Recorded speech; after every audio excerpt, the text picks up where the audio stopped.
At 152,686 miles, we have a strange little maintenance situation going on with Lucky, our older 2016 P90D Tesla Model X, that is making the vehicle undrivable for more than a month. It is so random and unexpected. I'm going to share all the details with you right here, right now in this video.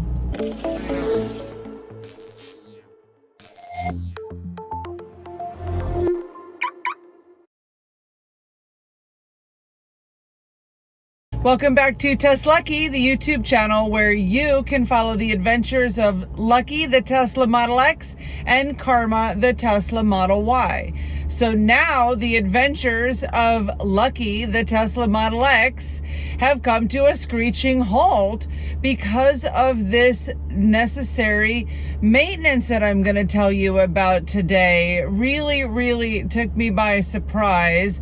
And now for 5 weeks, more than a month, I'm not going to be able to drive Lucky. Now, we're in a very fortunate situation that we have a backup Tesla in Karma, and all the reasons why we decided to become a 2 Tesla family are outlined in our Meet Karma video. But I like driving Lucky on my daily commute to and from Big Pine Key and Key West, and I already miss driving Lucky while she sits in the garage awaiting Tesla mobile service. Let's get into the details right now. 2 weeks ago, back on August 13th, I had an error message notification in Lucky that read, "Charge port door sensor fault.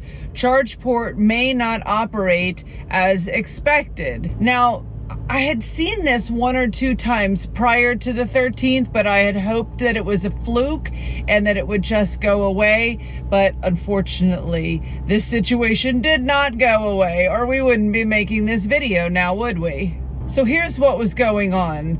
The charge port door would be open when the car said it was closed, and it wouldn't work when pressing on the button of the charge cable to open it.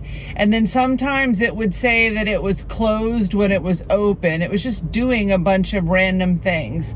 So what does that error message mean? I tapped on it in the MCU to get the full details. One of the charge port door sensors is not functioning normally. When this occurs, the charge port may be unable to accurately sense the charge port door position, and the charge port may not operate as expected. That's exactly what was going on with Lucky.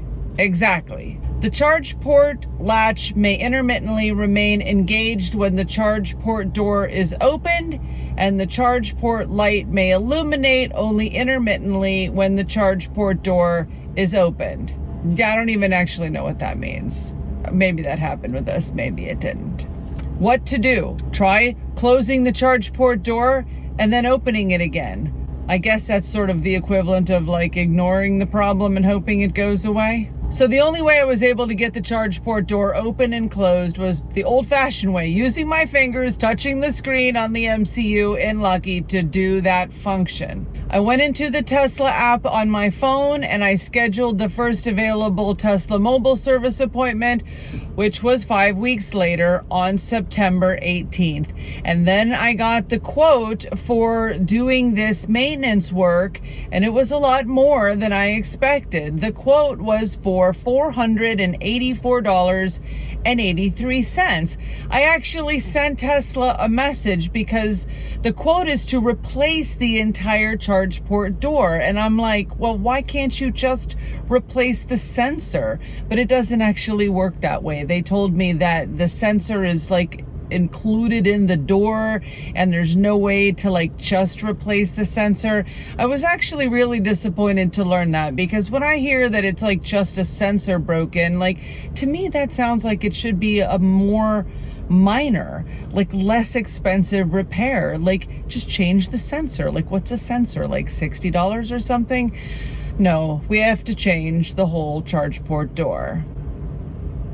I do want to add that having to wait 5 weeks for Tesla mobile service is like a downside to rural Tesla ownership, like where we are in Big Pine Key. We're 140 miles away from the nearest Tesla service center. So if I lived in Miami or Fort Lauderdale, or like insert like name of like reasonably sized cities like all over the United States and all over the world, I could just drive Lucky to the service center and get a quicker appointment and like get this taken care of like within a few days. But no, now I have to wait, the 5 weeks.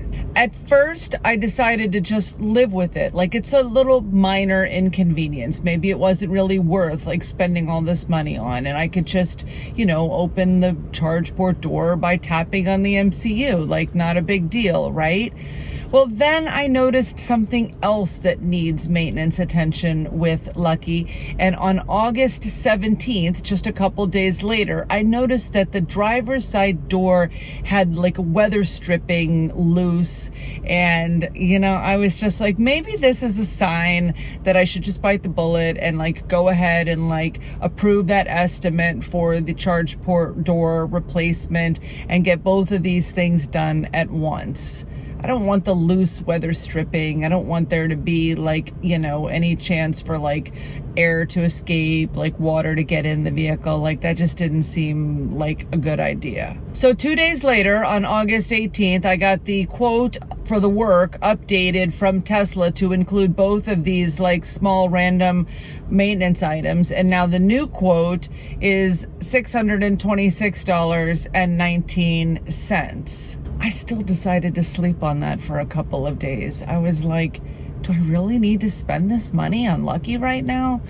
Well, 2 more days later, on August 21st, Lucky's charge port door ceased to open or close, period, at all. Even when I was tapping on the screen in the MCU, it is stuck open. And that is a concern to me because I don't want the vehicle left outside in the elements. I mean, it rains a lot here. We get lots of wind. I don't want like sideways wind and rain like blowing water into the charge port. And actually, the day this happened, it rained really hard in the afternoon. Like, the skies were threatening. So I pulled Karma out of the garage, pulled Lucky in, and now she just has to sit there and wait for September 18th so that mobile service Tesla can come and change the charge port door.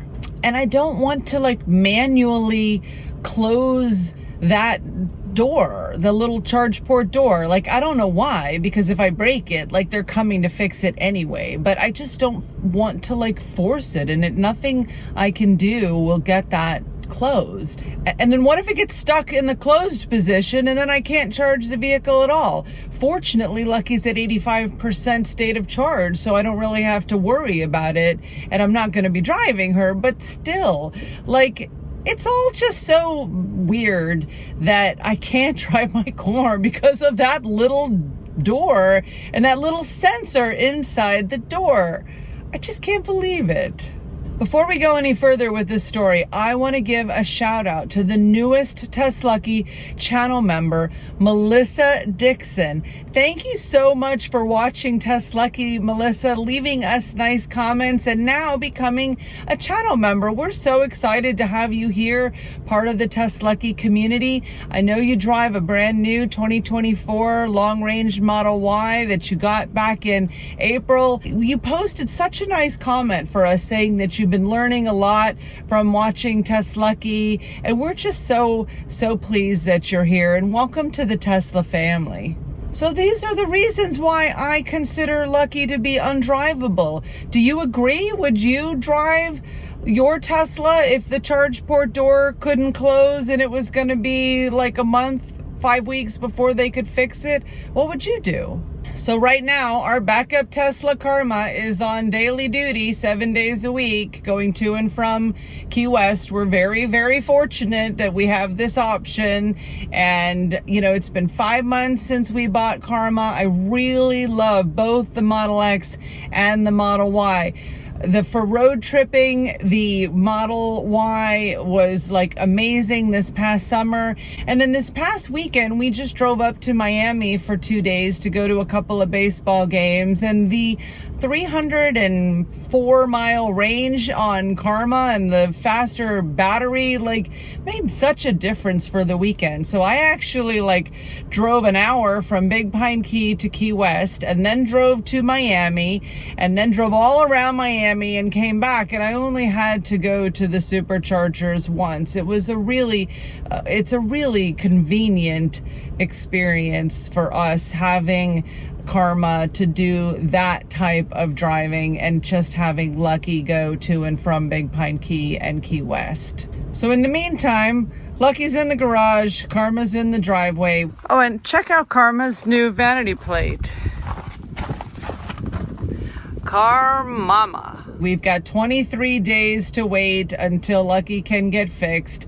And then this will be the very first item on our 175,000 mile maintenance recap video. We recently posted on June 25th our 150,000 mile Tesla maintenance recap video for Lucky. And this is a series that we're going to do every 25,000 miles. We're going to report on the battery health, the maintenance costs, and the tire costs for our older Tesla Model X here, good old Lucky. So please click the bell for notifications, and thank you so much for watching TesLUCKY today. Safe travels to you in whatever you drive.